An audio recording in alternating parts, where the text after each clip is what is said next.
Croaky Dokey and the Naughty Wishing Stone. Life can be pretty tough when you're a frog and you can't swim. Croaky Dokey was the only frog in Pudding Pond who was afraid of water, and he missed out on the fun and games with his friends. He had to sit on the lily pad and watch them jumping and splashing around in the pond.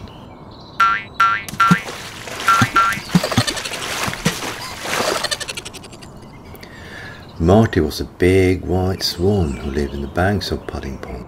He saw Croaky Dokey looking sad whilst his friends played. Marty felt sorry for Croaky Dokey and thought he knew he could help.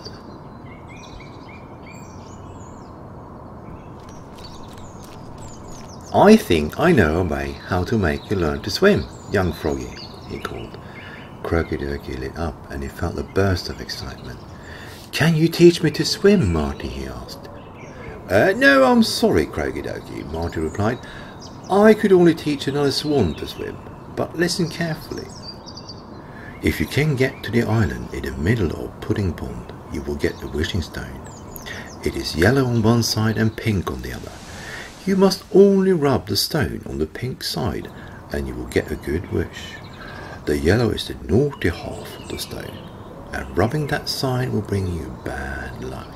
You only get one wish. Remember, think pink, think pink."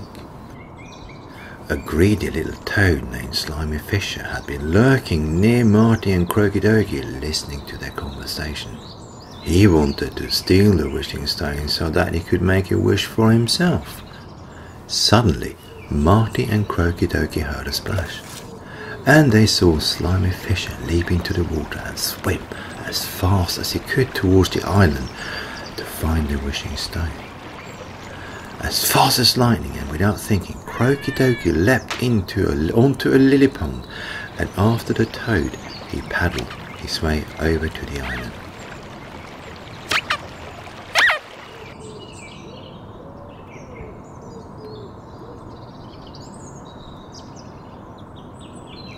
Slimy Fisher quickly reached the island in the middle of Pudding Pond.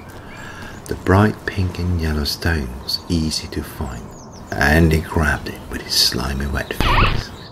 He jumped with joy and then closed his eyes.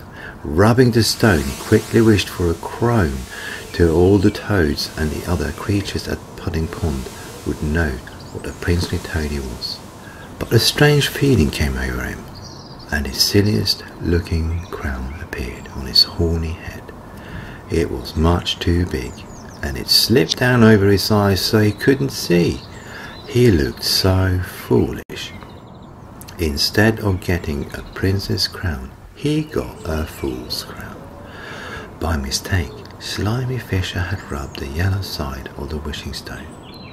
The magical stone had taught him a lesson and played him a mean trick on the greedy toad. Slimy Fisher was so angry and frightened that he threw the wishing stone into the water. "Is that food? Looks like a candy."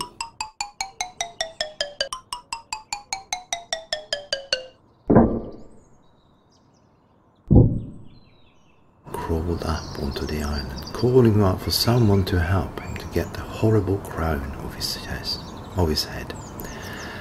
Nobody liked Slimy Fisher, so nobody went to help him. Croaky Dokey appeared on the island and saw that Slimy Fisher was in trouble. Although he didn't like the toad, Croaky Dokey couldn't leave him with a silly crown on his head. Croaky Dokey knew how to find the wishing stone to get rid of the crown. He looked around and finally spotted it at the bottom of Pudding Pond. His heart sank. He was so depressed because he didn't know how to get down there to pick it up. How was he supposed to get the stone when he couldn't swim? There was nobody nearby to help, and he could see Slimy Fisher was really frightened. Taking a deep breath and closing his eyes, Croaky Dokey jumped into the pond and pushed his webbed hands and feet through the murky water towards the wishing stone. To his amazement, he was swimming. "Swim, Croaky Dokey, swim!"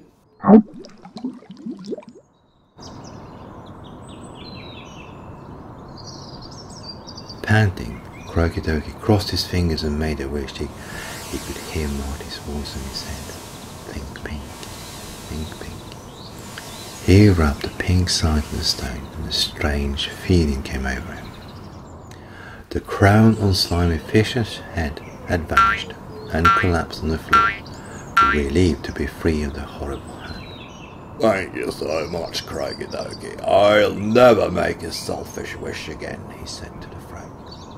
Croaky Dokey was jumping around the island, happy as can be. From that day on, he was always the first one in the pond and the last one out. The end. That's not all, folks.